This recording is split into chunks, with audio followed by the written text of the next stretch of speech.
шықпады осы. Әлде біздің жұмысымыз қыста болған. Сіз өткен былай қарап отырасыз деп слайдты көрдіңіздер.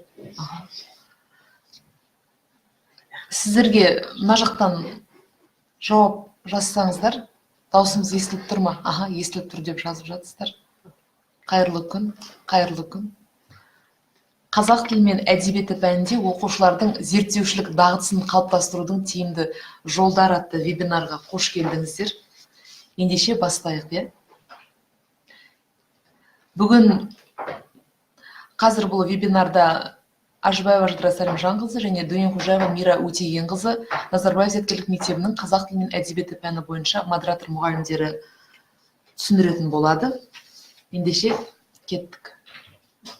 Жақсы. Бұл жерде ғалымдардың пікірінде айта кетсек, зерттеуге қатысты. Баланың ынтасын арттыру үшін оқылатын нәрседен бір жаңалық болуы керек. Жұмыстайтын материалдар даяр түрінде емес, балалар тәжірибе қылып, зерттеп, өз бетімен шешкендей тұрмыс жұмбақ түрінде берілсін. Бұл Жүсіпбек Аймауытовтың пікірі. Сонымен бірге балаға өз бетімен зерттеуге мүмкіндік туғызған сайын, одан әрі жақсы оқи түседі. Клайн, ғылым қоршаған дүниені зерттеу сезімінен туады. Сіздердің ойларыңызша, қай пікір әсіресе осы оқушылардың зерттеу дағдысын дамытуға қатысты ыңғайлы, лайық? Қалай ойлайсыздар? Әсіресе қай пікір лайық? Мен мына жерде балаға өз бетімен зерттеуге мүмкіндік туғызған сайын, одан әрі жақсы оқи түседі дегенді қолдап отырмын. Сіздер ше? Сіздер қай ғалымның пікірін қолдар едіңіздер?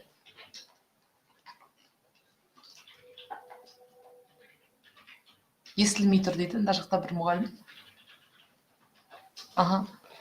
Басым көпшіліктеріңіз естіліп тұр деп жазып жатсыздар. Кейбір сұрақтарға жауап ретінде де жазып отырсаңыздар болады. Белсенділіктеріңізді арттыра түсіп дегендей. Жақсы. Жаңа қосылып жатқандар да бар екен, араларыңызда. Ендеше әрі қарай жұмысымызды жалғастыра түсейік. Келесі слайдтың келесі беті таныстырылымның оқушылардың зерттеушілік дағдыларын дамыту жолдары деген вебинар тақырыбына дарындылық терминінің қандай қатысы бар? Қалай ойлайсыздар? Неліктен оқушылардың зерттеушілік дағдыларын дамыту жолдары деген вебинарға осы дарындылық терминін кірістіріп отырмыз? Сіздердің ойларыңыз қаншалықты байланысы бар?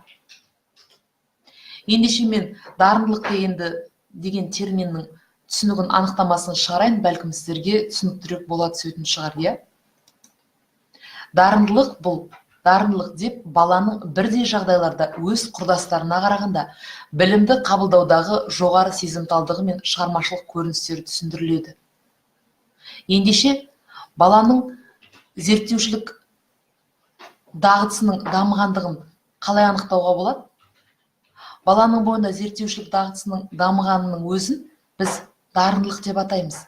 Себебі шын мәнісінде бірдей жағдайда өз құрдастарына қарағанда білімді қабылдаудағы жоғары сезімталдығы мен шығармашылық көріністерін таныта түседі бала. Келесі. Ал дарынды балалар мына түсіндірмеде әсіресе түсініктірек болатын тәрізді. Дарынды балалар ойлау қызметінің жоғары деңгейімен зерттеу қызметімен ерекшеленеді және ғылыми зерттеуге лайық ерекше қабілеттерді иеленген. Демек, зерттеумен айналысатын, зерттеуге жаны құштар балалар, бұл шын мәнісінде дарынды балалар екен. Оқушыларды қалайша зерттеуге құштар етуге болады? Олардың зерттеуге деген құштарлығын қалай арттыруға болады? Қалай ойлайсыздар? Бұл жерде Пабло Казальстың мынандай бір пікіріне назар аударсақ, біз олардың, яғни балалардың шын мәнінде кім екенін қашан үйретеміз? Біз олардың әрқайсына сіз өзіңіздің кім екеніңізді білесіз бе? Сіз ғажайыпсыз, сіз бірегейсіз. Миллиондаған жылдар ішінде сіздей бала ешқашан болған емес. Сізде ештеңе жасауға мүмкіндігіңіз жоқ, себебі сіз онсыз да кереметсіз деп не істеуіміз керек? Сенімділік білдіруіміз керек.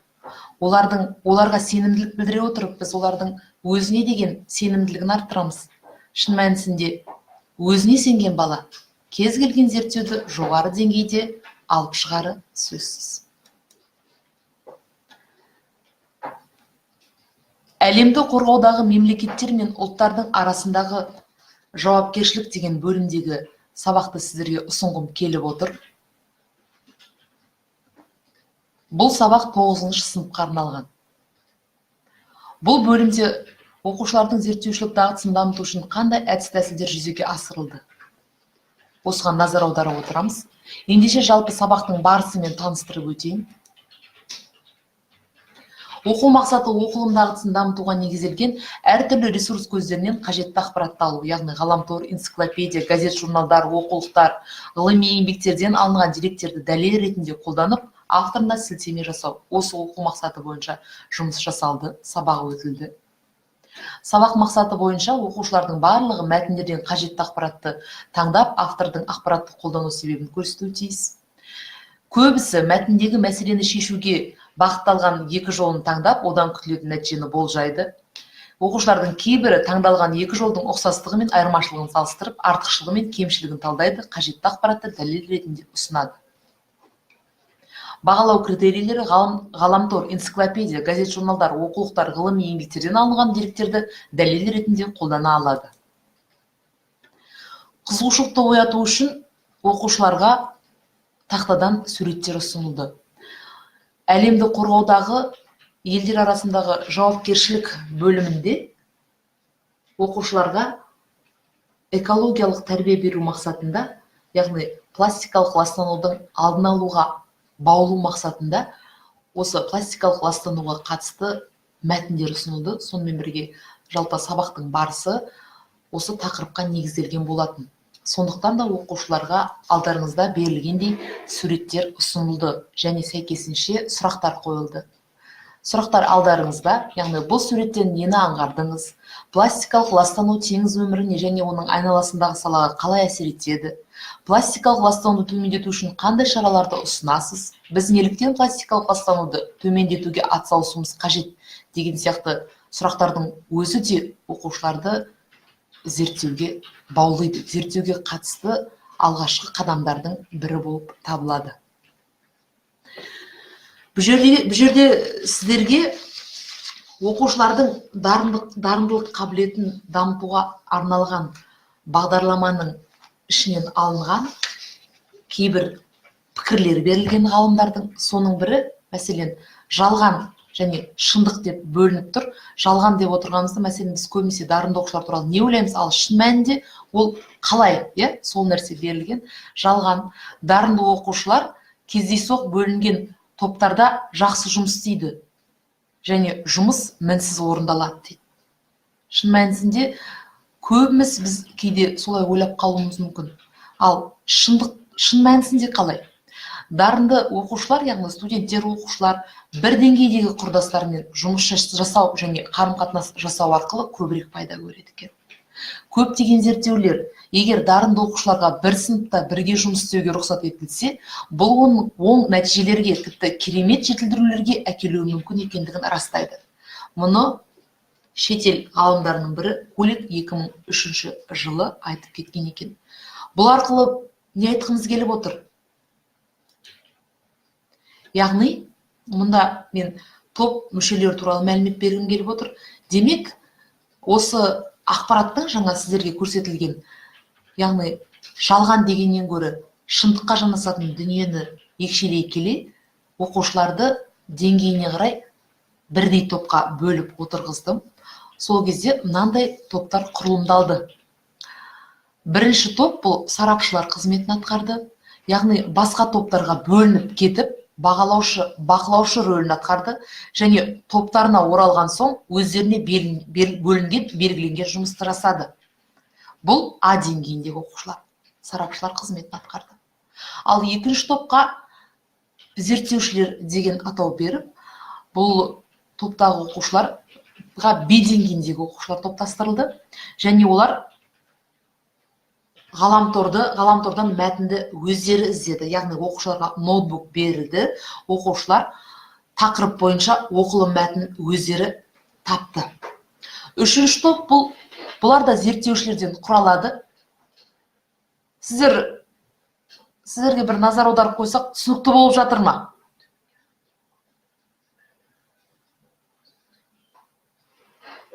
Жақсы естіліп тұр, жақсы анық естіліп тұр депті. 141-ші мектеп, 212-ші мектеп қосылып тұр депті. Барлықтарыңызға естіліп тұр ма, түсінікті ме? Жақсы, көп рахмет. Онда әрі қарай жалғастыра берейік. Үшінші топ. Бұл жерде енді кішкене сіздерге мына жерде неліктен маған айтуларыңыз мүмкін, неге бірдей деңгейдегі оқушылар емес, неге B, C деңгейіндегі оқушылар деп. Бұл жерде шын айту керек, шамалас оқушылар болды да. Яғни C деңгейінде не жақын оқушылар топтастырылды. Сонда бұл топ қандай жұмыс жасады? Мұғалім ұсынған мәтінмен жұмыс жасады. Төртінші топта мұғалім ұсынған мәтінмен жұмыс жасады. Яғни оқушылар топтарға бөлініп кетті, және оқылым дағдысын дамытуға лайықты жұмысты жасады. Сонда бұл жерде енді көз алдарыңызға елестетулеріңізге болады. B деңгейіндегі оқушылар ғаламторды мәтіннен іздеп жатыр, қалған оқушылар мұғалім берген мәтінмен жұмыс жасап жатыр, ал сарапшылар тобы бөлініп кетіп, басқа оқушыларды бақылап, бағалап жатыр. Жақсы. Әрі қарай кеттік. Бұл жерде тағы да бір ғалымның пікірін жеткізгім келіп тұр. Яғни оқушы зерттеушілікпен айналысу үшін ақпаратты іздеу стратегиясын қолданған жөн дейді.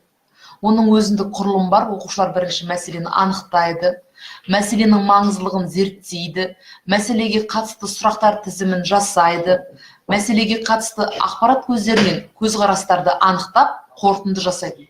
Яғни талдау жұмысы жүреді. Бұл дүниені сіздерге не үшін бердім? Бұл жерде оқушыларға зерттеу механизмі ұсынылды. Яғни алдымен оқушылар мәтіндерден қажетті ақпаратты таңдады, автордың ақпаратты қолдану себебін көрсетті. Одан соң мәтіндегі мәселені шешуге болып кетіпті, кешірім сұраймын. Шешуге бағытталған екі жолын таңдап, одан күтілетін нәтижені болжады. Онан соң осы екі жол, бұл жерде сіздер маған айтуларыңыз қандай жол деп, бұл жерде жаңа сіздерге сабақ мақсатында оқушылар классикалық ластанудың алдын алуға қатысты мәтіндерді береді. Яғни оқылым мәтіндерде классикалық ластанудың алдын алу жолдары берілген болатын. Бірнеше жолдары. Соған қатысты бірнеше мәтіндер берілген. Осы мәтіндердің ішінен пластикалық ластанудың алдын алуға қатысты ең оңтайлы, ең маңызды жолын тауып алады бала. Сөйтіп, мына жерде осы жол деп отырған сол, міне, мәтіндегі мәселені шешуге бағытталған екі жолын таңдайды. Осы бірнеше мәтіндерден, бірнеше жолдардың ішінен сөйтіп, осы жолдардың ішінен күтілетін нәтижені болжайды. Сонан соң, осы белгіленген екі жолдың ұқсастығы мен айырмашылығын салыстырады. Соңында артықшылығы мен кемшілігін талдайды және қажетті ақпаратты дәлел ретінде ұсынады бұл тұрғыда. Яғни осылайша зерттеу механизм кезең-кезеңін ұстана отырып, оқушылар зерттеумен айналысады. Күрделі болып кеткен жоқ па? Жақсы. Зерттеуші топтар. Неше топ бізде зерттеуші топ болды? 3 топ зерттеуші топ болды, бір топ сарапшы тобы болды. Олардың дескрипторлары, яғни біз критерийден дескриптор шығарып алдық, нақтырақ болсын деп. Мәтіндерден екі қажетті ақпаратты анықтап, автордың ақпаратты қолдану себебін көрсетеді. Пластикалық ластануды төмендетудің екі жолын таңдап, одан күтілетін нәтижені анықтайды. Осы екі жолдың ұқсастығы мен айырмашылығын салыстырады, бір мысал келтіреді, бір мысалдан келтіреді. Таңдалған екі жолдың артықшылығы мен кемшілігін талдайды, қажетті екі ақпаратты дәлел ретінде ұсынады, өзінің түсіндірмесін жеткізуде бір мақал мәтелді орынды қолданады. Бұл 3 зерттеуші топқа арналған дескрипторлар. Келесі, бір топ сарапшы тобы, A деңгейіндегі оқушылар. Бұл сарапшы тобына арналған дескриптор. Дескрипторлар бойынша зерттеуші топтың жұмысына бағалау жүргізеді, ұсынысын айтады. Оқушылардың жауаптарын сараптап, пластикалық ластануды төмендетудің нақты бір тиімді жолын таңдайды. Яғни, оқушылар әр топқа бір сарапшы оқушы бөлініп кетті. Бұл оқушылар осы топтың жұмысын бағалап отырады да, соңында өзінің тобына келіп, осы әр сарапшы екі тиімді жолдан алып келді, осылардың ішінен бір тиімді жолын таңдап, бір қорытынды шығарады ғой сабақтың соңында, осы сарапшы тобы. Сөйтіп, осы тиімді жолдың күтілу нәтижесін анықтайды. Таңдалған жолдың өзін салыстырып кетеді, талдап кетеді. Артықшылығы мен кемшілігін талдайды, мәтіндегі қажетті екі ақпаратты дәлел ретінде ұсынады, таңдалған тиімді жолды жүзеге асыру үшін ұсыныстар топтамасын әзірлейді. Яғни осы бір шешімге келіп, бір жолды таңдап болған соң, бірнеше жолдардың ішіндегі нақты бір жолын ұсынып, соның жүзеге асырылу механизміне қатысты ұсыныстарды әзірлейді. Және өзінің осы түсіндірмесін жеткізуде екі мақал-мәтелді орынды қолданады. Яғни, мұның да өзінің бір жұмыс жасау шаблоны бар екен. Келесі, бұл сарапшы оқушылардың бағалау парағы, яғни олар басқа топтарға, басқа зерттеуші топтарға бөлініп кеткенде, осы бағалау парағы арқылы өзінің сәйкес дейтін жерде, мысалы, бағалау үшін критерийлері бар, сәйкес еместі белгілеп отырады, соңына ұсынысын айтып кетеді. Яғни, бір жағынан бағалаушы рөлін де орындайды. Сабақты қорытындылағанда, әдетте енді сіздерге түсінікті деп ойлаймын, мына әдісті, бұл енді Бононың, алты қалпақ әдісі, бірақ енді бұл жерде 4 топқа 4-еу ғана берілген. Әдетте енді бұны сабақтың ортаңғы бөлімінде, негізгі бөлімінде де қолдануға болады. Кейде қорытынды бөлімде де қолдансақ болады. Яғни ақ қалпақ, ақпарат деректер, сабақ барысында не үйрендіңіз? Бір топ соған жауап береді. Екінші топ қызыл қалпақ, сезім түйсік. Яғни бүгінгі сабақтан мына жерде қосылып кетіпті. Қандай әсер алдыңыздар бүгінгі сабақта? Қара қалпақ ұсынысын жетілдіреді, нені жетілдіру керек, қалай жетілдіру керек, соған қатысты өзінің ойын білдіреді. Ал жасыл қалпақ берілген топ, бұл креативтілік, яғни қандай жаңа идеялар пайда болды сіздерде деген сияқты сұрақтарға жауап беріп отырады. Бұл бір сабақтың төңірегіндегі жұмыс. Шаршаған жоқсыздар ма? Сіздерге екінші бір үлгіні көрсеткім келіп отыр. Бізге енді бір 40 минут берілгеннен кейін, бірақ менің 18 минутым кетіп қалды, тезірек сөйлеуім керек отыр мына жерде. Жақсы. Түсінікті ма? Бірінші сабақ бойынша сұрақтарыңыз жоқ па? Бар ма? Рахмет, көп. Рахмет. Ендеше екінші сабаққа қарай барайық. Мына жақтан тезірек сөйлейін. Екінші бөлім бұл экономикалық интеграция бүгінгі күннің даму үрдісі бөліміне арналған. Бұл 10-шы сыныпта жүрген сабақ. Мұнда топқа бөліну сәтінде мәтіннің тақырыптарына қатысты бөлініп кетті. 4 топқа осындай 4 түрлі мәтін берілді. Бұл да оқылым дағдысын дамытуға негізделген. Мен кішкене тез сөйлеймін бұл жерде, және сәйкесінше бүгінгі сабақ тақырыбы қандай мәтіндердің атаулары нені білдіреді, мәтіндерде қандай мәселе көтерілуі мүмкін, берілген мәтіндерді не ортақтастырады деген сияқты сұрақтар берілді. Сонан соң сәйкесінше енді оқушылар сабақ тақырыбын анықтады. Сабақ тақырыбы бұл жерде экономикалық интеграцияның мүмкіндіктері деп аталды. Оқу мақсаты оқылым бір ақпаратты түсіну, перифраз түрінде берілген сұрақтар арқылы астарлы ойды анықтау. Бұл жерде оқушыларға алдымен сұрақтар берілді. Астарлы ой дегенді қалай түсінесіз, қалай түсіндіресіз, астарлы ой мәтінде не арқылы беріледі деген сияқты.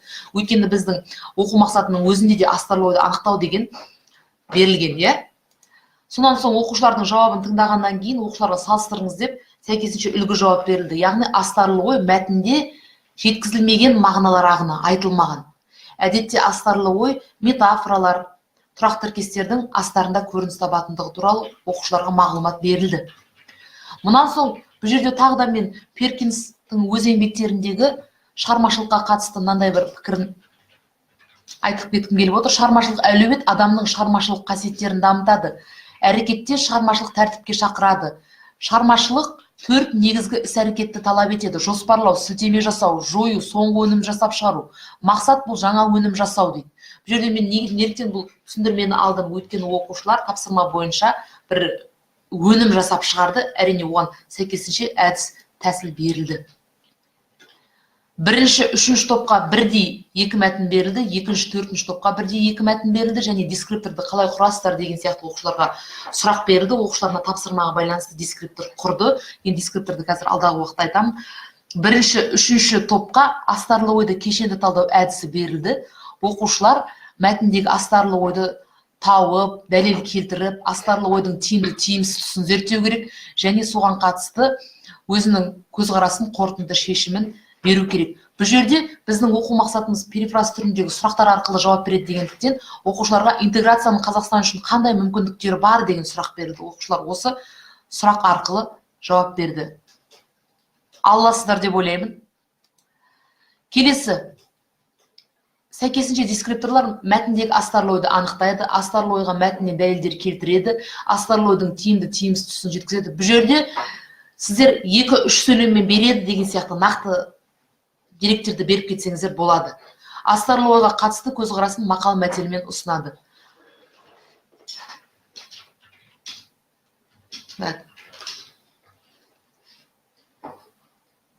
Енді жылдам сөйлеп жатырмын. Бұл жерде кім не түсінді әдісі? Бір нәрсені қалдырып кеттім ау дейсіз.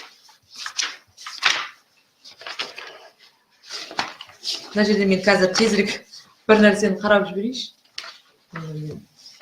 Жақсы. Бұл жерде сабақты қорытындылау барысында мәтіндердің астарлы ойы қандай болды, және бұл қазіргі таңда қаншалықты өзекті деп аяқтауыңызға болады сабақты. Сөйтіп соңында әрине сабаққа қатысты не оңай болды, не қиын болды, нені үйрендіңіз, нені жетілдіру керек деген сияқты сұрақтармен аяқтауыңызға болады.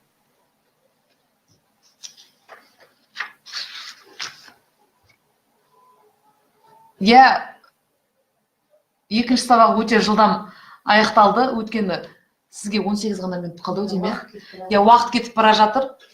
Сұрақтарыңыз болмаса мен әріптесіме жолды берейін. Әдебиет сабағынан айтатын болады, түсіндіретін болады. Сау болыңыздар.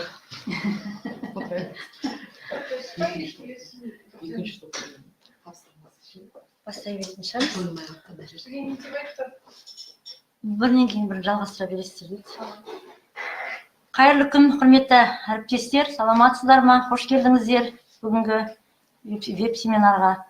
вебинарға. Мынамен кете беремін ғой,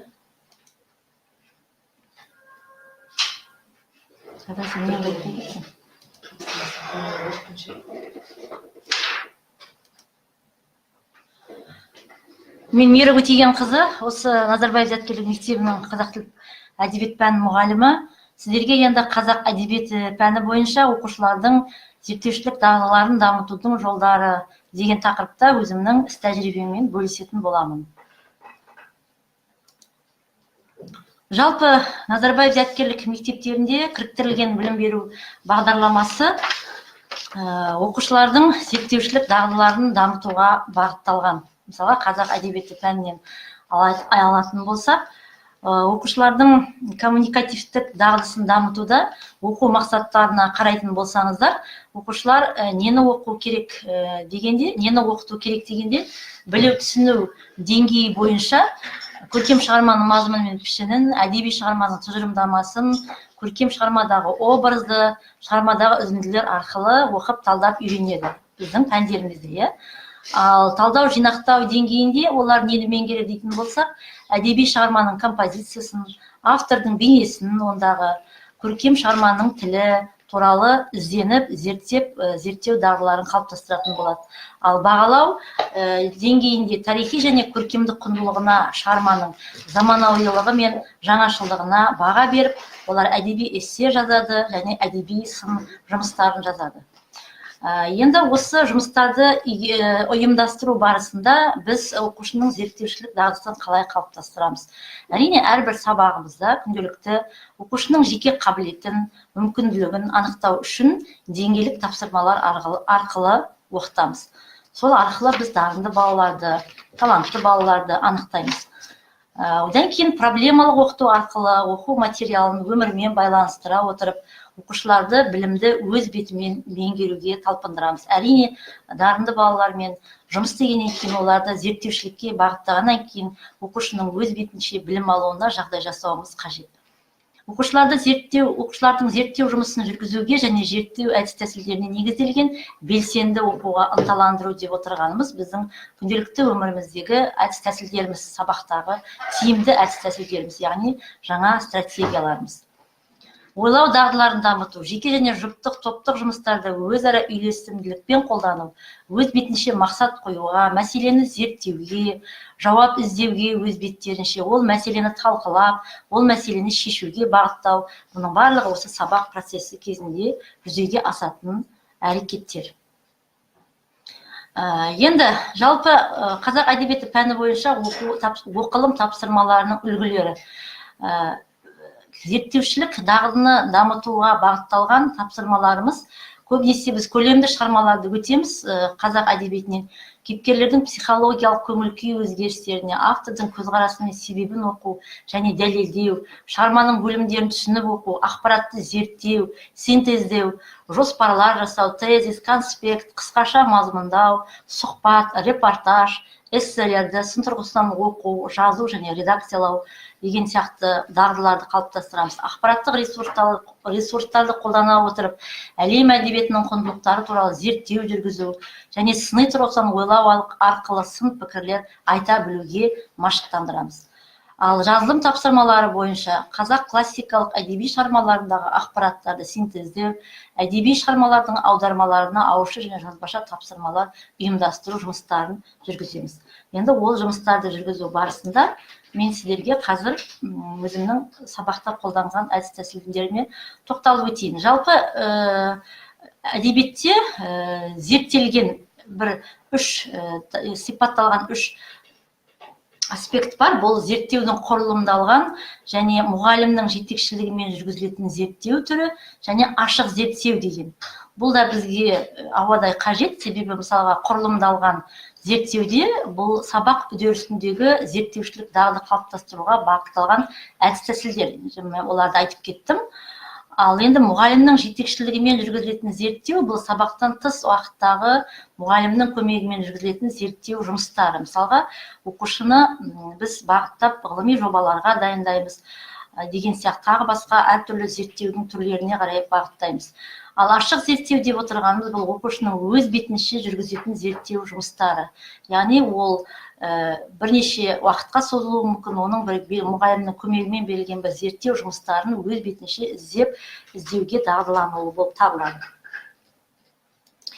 Енді көбінесе мен өзімнің сабақтарымда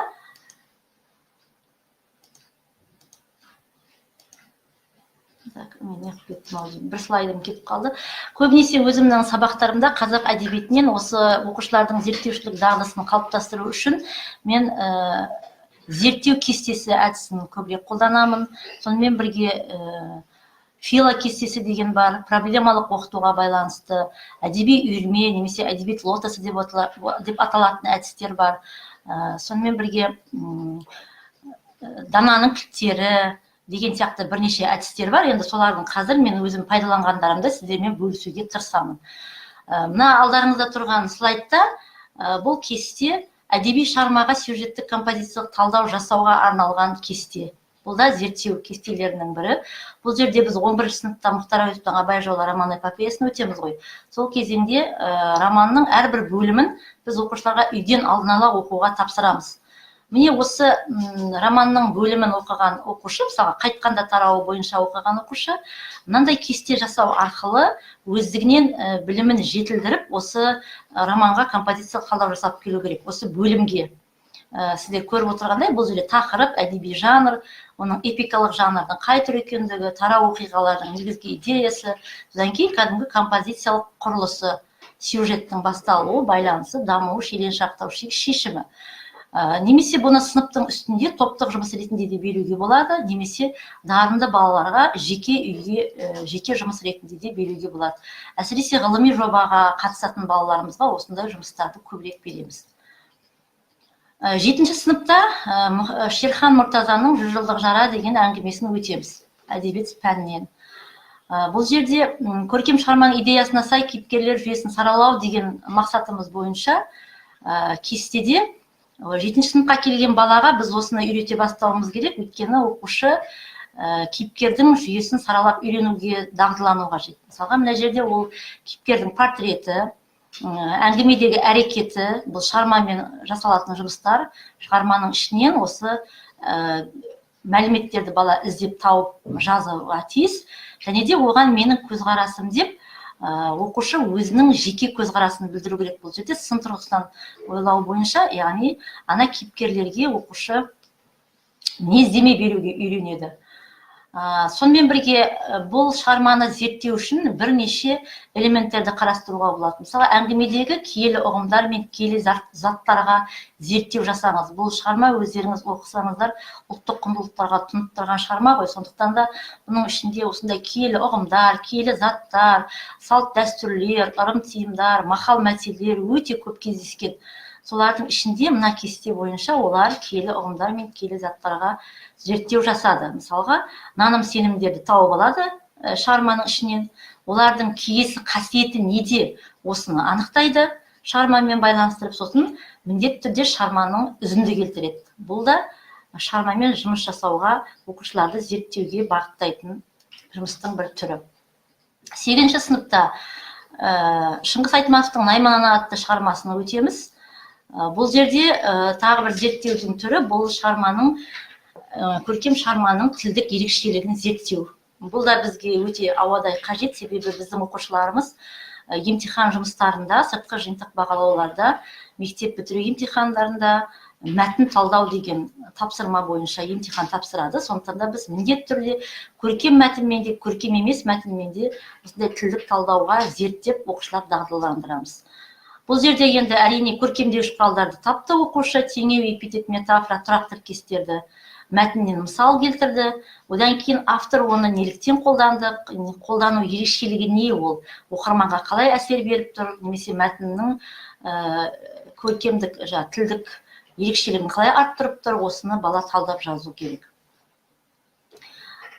Бұл жерде пейзажды берді, содан кейін ақ інгеннің бейнесін суреттеуде балалардың жұмыс жасағандығын байқауларыңызға болады. Енді мен оқымай-ақ қояйын, өздеріңіз көріп аларсыздар деп ойлап отырмын.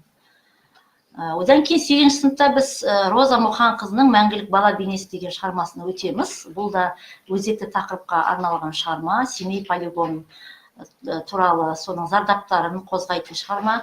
Бұл жерде шығарманың идеясын қазіргі заман тұрғысынан бағалау деген мақсат бойынша дананың кілттері деген әдіспен берілген тапсырма. Бұл тапсырмалардың бәрін жұптық, топтық, жеке тапсырмаға бере беруге болады, өйткені кестелер болғаннан кейін.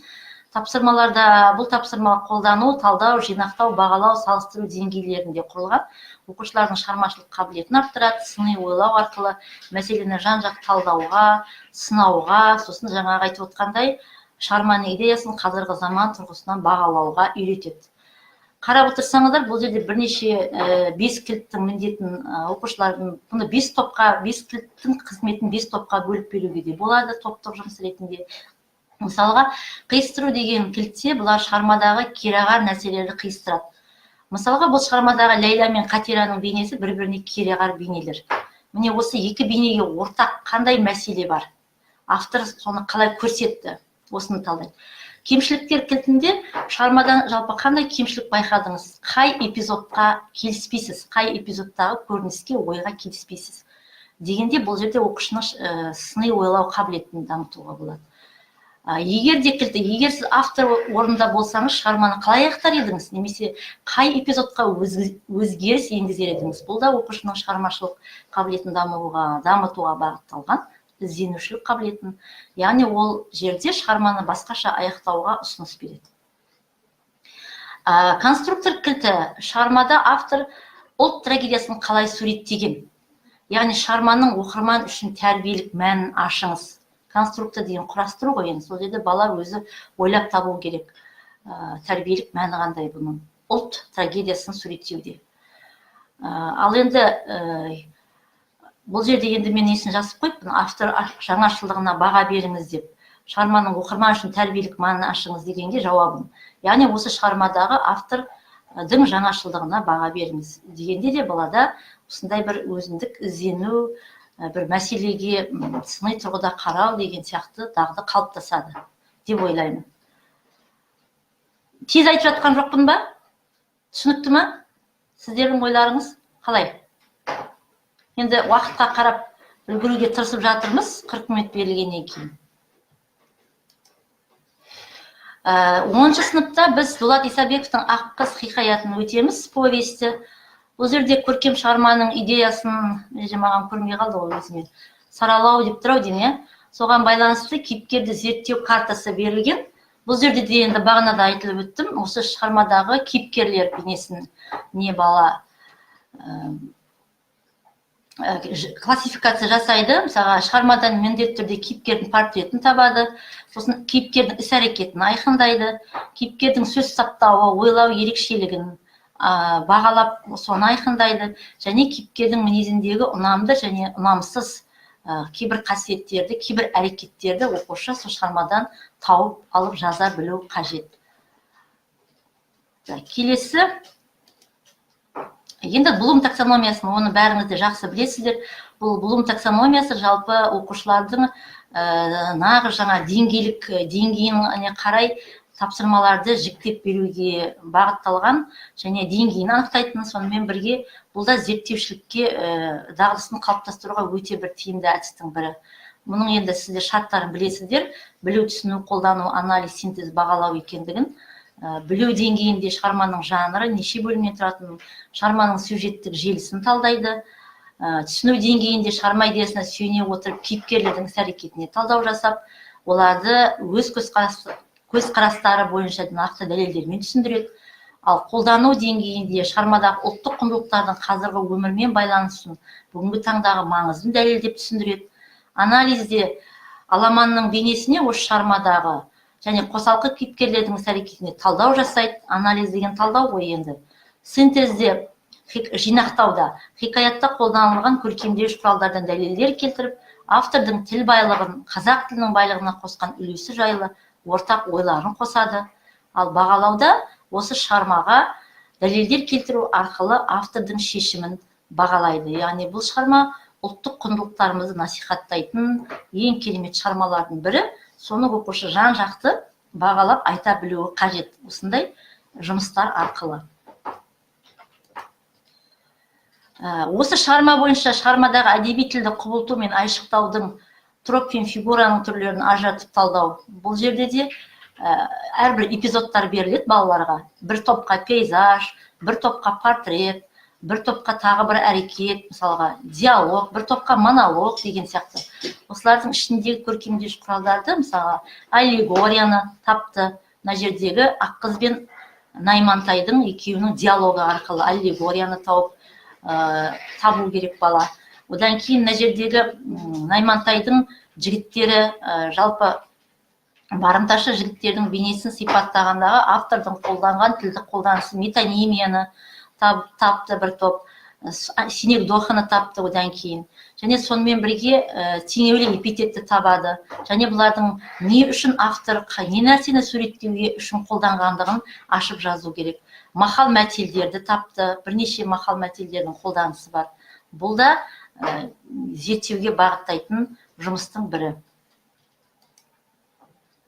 Ал енді шығарманың тарихи көркемділік құндылығын мазмұндас шығармалармен, туындылармен салыстыра отырып бағалау деген оқу мақсатына берілген кестеде оқушылар шығармадағы осы Аққыз хикаятындағы көтерілген мәселені, идеяны тапты.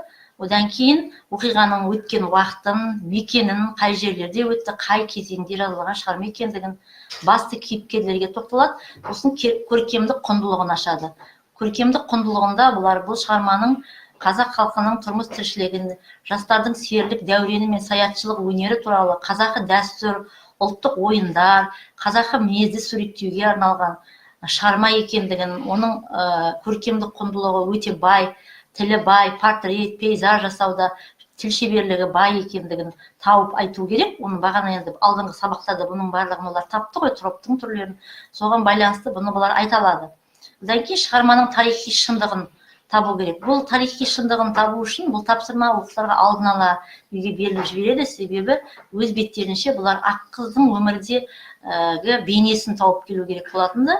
Яғни олар оны тауып келді, яғни ақ қыз өмірде бар, Мүгілсім деген атпен тарихта қалған, елге танымал әнші, жезтаңдай әнші қыз болған екен, күйші қыз болған екен. Мына осыны өз беттерінше зерттеп келіп, мына сабақтың үстінде көрініс беріп отыр. Және бұл шығарманың тарихи маңызы мазмұндаш шығармалармен салыстыру дегенде тарихи маңызын айта келіп, бұны 9 сыныпта өткен Ғабит Мүсіреповтің Ұлпан атты романындағы Ұлпан бейнесімен байланыстырды. Яғни Ұлпанның бейнесі мен ақ қыздың бейнесіндегі үндестікті олар таба алды. Енді біз 10 сыныпта қазір осы сыныпта Шоқан Уәлихановты өтіп жатырмыз. Дәл қазіргі уақытта әдебиеттен ғылымға дейін деген тарауда тұр. Бұл енді Шоқан Уәлиханов өздеріңіз білесіздер, енді зерттеуге нағыз бағытталған тақырып. Сондықтан да жүргізілген жұмыстарымыз Шоқанның саяхаттарын зерттеп, бұл әр оқушыға өз бетінше үй жұмысы ретінде мен беріп отырмын осы күні. Осы орындап келген тапсырмасы, мына балалардың сіздерге көрсетіп отырғаным. Шоқанның саяхаттарын теріп тізбектеп жаз дедім. Олардың мақсатын, не себепті саяхатқа шықты, саяхатқа шығудағы мақсаты не, ол саяхаттары бойынша қандай зерттеу еңбектерін жазды, ол зерттеу еңбектерінің тарихи маңызы неде, және сіз оны қалай бағалайсыз деген кестені берген болатынмын. Енді бір ғана мысалын түсіндірейін. Ең бірінші саяхаты орталық Қазақстанды Жетісу мен Тарбағатайды аралағандағы өзіміздің қазақ жерін жасаған саяхаты. Бұл жерде мақсаты халықтың діни ұғымдарын, әдет ғұрпын зерттеу, қазақ даласын Ресейге таныту үшін деп айтты. Себебі енді өздеріңіз білесіздер, орыс халқы қазақ халқын братана халық, мәдениеті жоқ халық деп сол кезінде бағалаған ғой. Осыған байланысты Шоқан Уәлихановтың зерттеу мақсатын бала табу керек. Одан кейін Тәңірі Құдай қазақтардағы шамандықтың белгісі деген сияқты еңбектерін атайтын жерде атап келді. Және оның тарихи маңыздылығы көшпелі халықтың бай музыкасы, әдебиеті мен мәдениеті бар екендігін дәлелдегісі келді деп маңызын ашып тұр оқушы. Және де сол Шоқанның еңбегін яғни бағалады. Өйстіп 4 саяхаттарын жалпы 4 бағанаға бөліп жазып келе алды. Зерттеу ағашы деген әдіс, бұл да сабағымда менің үнемі жиі қолданылатын әдісім осы әдебиет сабақтарында. Бұл жерде де шығарма идеясын қазіргі заман тұрғысынан бағалау деген мақсат бойынша осы тапсырманы орындады. Оқушыларға берілген тапсырма қазақ даласын зерттеу жасау арқылы нені дәлелдеді деген тапсырма берілген болатын. Бұл жерде оқушы көтерілген әлеуметтік қоғамдық мәселені кесте бөліктеріне қарай талдап жазу керек. Яғни көтерілген мәселе қазақтардың шығу тегін, тарихын, мәдениетін зерттеу болатын. Шоқанның көтерілген мәселесі. Мәселені көтерудегі мақсаты қырғыз қайсақтар келімсек атауын жою. Бұл енді орыс патшасы, Ресей патшасының тұрғысынан берілген баға ғой бізге. Сол кезеңдегі этностық бірегейлігін анықтау қазақ халқының отарлау әсерінен жойылып кетпеу үшін осы мәселені көтерудегі мақсаты деп оқушы тауып келді. Автордың көздеген аудиториясы енді бұл зерттеуде ол кімдерге арнады? Патша чиновниктері мен орыс ғалымдары, орыс географиялық қоғамның алдында ол есеп береді ғой. Соған байланысты зерттеуде аудиториясы деп осыны жазыпты. Мәселенің туындау себебі дегенде қазақтардың мәдениеті жоқ, жабайы, тобыр, братана халық деп түсінгендіктен орыс географиялық қоғамы, орыс патшалығы. Ол мәселе осыдан туындап отыр дегенді айтқысы келген. Мәселенің шешу жолдары, яғни орталық Қазақстан, Жетісу мен Тарбағатай, қырғыз елдеріне Ыстықкөл саяхаттарына шықты, зерттеу жасады, құнды мәліметтер айтты, сол мәліметтерін орыс географиялық қоғамның алдында дәлелдеді деген сияқты шешу жолдарын айтып, оқушы бағалау жұмысын береді. Жалпы осы енді мен уақыт шектеулі болғандықтан барлық әдіс тәсілдерді әкеле алмадым. Дәл қазіргі уақытта өзімде пайдаланып жүрген әдіс тәсілдерім осы болғандықтан сіздермен соны ортақтасайын деп алып келдім. Жалпы пайдаланған әдебиеттерімді сіздерге көрсетіп қойдым. Жақсы, енді осымен біздің вебинарымыз аяқталды. Сіздердің сұрақтарыңыз болса, күтеміз. Сұрақтарға жауап беруге дайынбыз.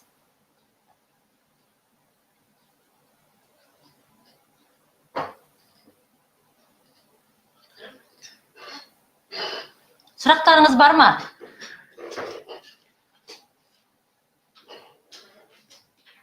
Рахмет, сіздерге де көп-көп рахмет.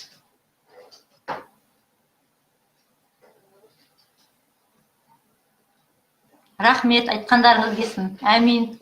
Жақсы тілектер тілеп жатырсыздар.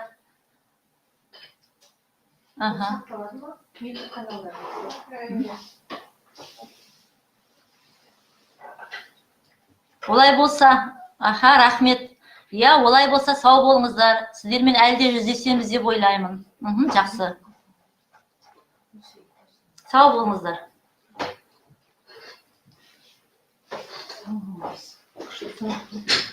Ал сіздер жаңа қалай шығасыз деп айттым, мына жерде. Шетінде еді ғой, шетінен бірдемен басасың деп. Аяқталдық та. Андай не ғой? Біздің қандай ерекше говорить. Өзіме қалай. Салмайсың. Жаңа қасай жақпасың? Жоқ, сол.